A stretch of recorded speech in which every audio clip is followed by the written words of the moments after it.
Headlines of the hour, and US President Donald Trump has called on Republicans in Congress to vote for the release of the files related to the late convicted sex offender Jeffrey Epstein.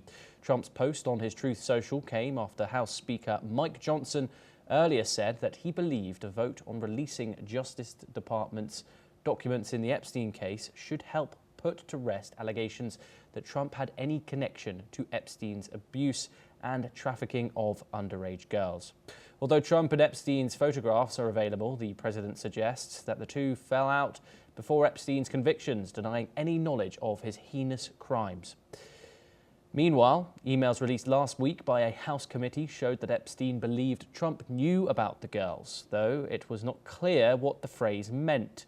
Trump, who has recently dismissed the Epstein files as a Democratic smear campaign, has since instructed the Department of Justice to investigate prominent Democrats' ties to Epstein. Andrew Latham joins us now. He's an international relations expert and he joins us live from Minneapolis. Andrew, this is the one story that Donald Trump wants to go away, but seemingly does not.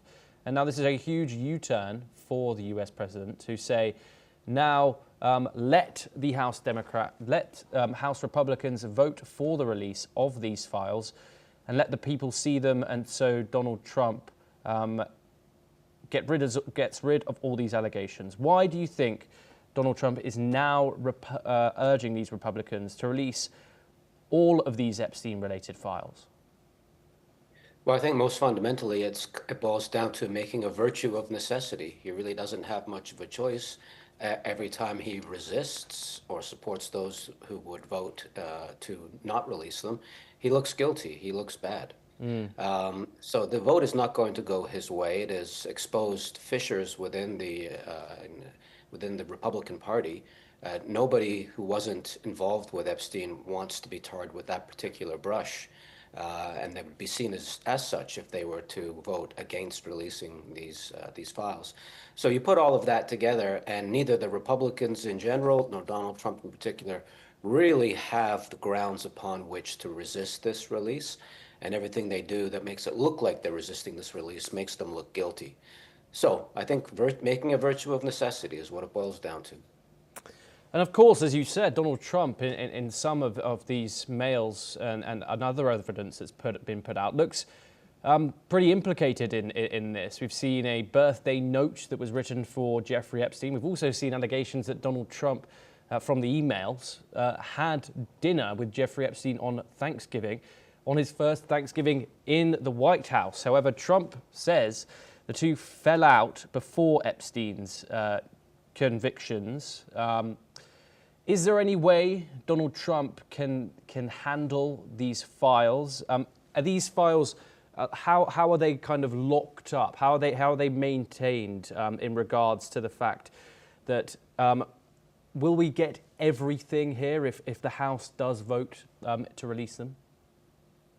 Well, we're likely to get at least a lightly and maybe even a heavily redacted version. There will be people who are innocent, people who are victims, whom I'm sure are named or otherwise identified in these files, and they have a right to privacy, and I think the Department of Justice in Washington will respect that.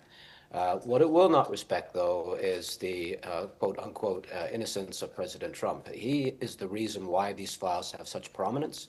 He is the reason why people want, one of the main reasons why people want them released. And the real question to my mind is this a casual friendship that Trump and Epstein had? Is it more than a casual friendship? Or was Trump really intimately involved in this shameless and seedy business of procuring young women, underage girls, for sexual favors? If the files reveal that, I think not even Donald Trump's level of bombast is going to save him. If, however, he can spin it that, oh yeah, I had Thanksgiving dinner with this guy, no big deal, and the files reveal nothing more than that, I think he can ride out the storm. We'll just have to wait and see, and it looks like we are going to see in the not too distant future what these files reveal. Yes, Andrew, do stay with us as we have further updates coming out of the United States, but this time we turn to foreign policy, and US President Donald Trump has indicated that the US may engage in talks with Venezuelan President Nicolas Maduro, even as the US military ramps up its presence in the Caribbean.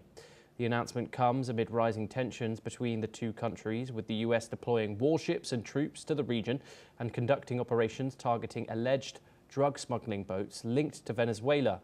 Trump's administration has also accused Maduro of leading a narcotics cartel, and the US is set to designate Maduro's cartel Del Sols as a foreign terrorist organization. Despite military options being considered, Trump has suggested that diplomacy might still be on the table, with discussions potentially aimed at resolving the ongoing crisis in Venezuela. Andrew, President Trump is considering talks with Nicolas Maduro, according to him, but of course this happens while simultaneously deploying warships and troops near the country. Is this diplomacy, or is this coercion dressed up as diplomacy? Well, it's both. We have Americans have a word for this, a term for this: gunboat diplomacy. We would like to negotiate, but if not, we have this gigantic stick sailing just off the coast, and this goes back at least almost 2 centuries now. This tradition with the United States dealing with its Latin American and Caribbean neighbors. It remains to be seen whether this is going to work. I think what Trump really wants, he's not that much interested in narcotics and the drug side of things. That's a pretext, I think. He's really interested in limiting the growing influence of Russia, China, and Iran, of all countries, in Maduro's Venezuela. And so that depends on how deeply, how dependent Maduro is on the support of those 3 patrons. If he's very interested, he's not going to turn his back on them.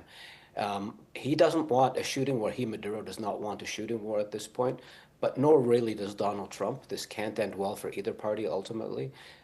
So that means there's scope for negotiated settlement, or at least a détente. We'll just have to wait and see if they're capable enough and clever enough to negotiate that kind of stand down. Yes, Andrew Latham, thank you very much for joining us here on NewsX World. It's always a pleasure to have you here on the programme and hear what you have to say. We now move on to our next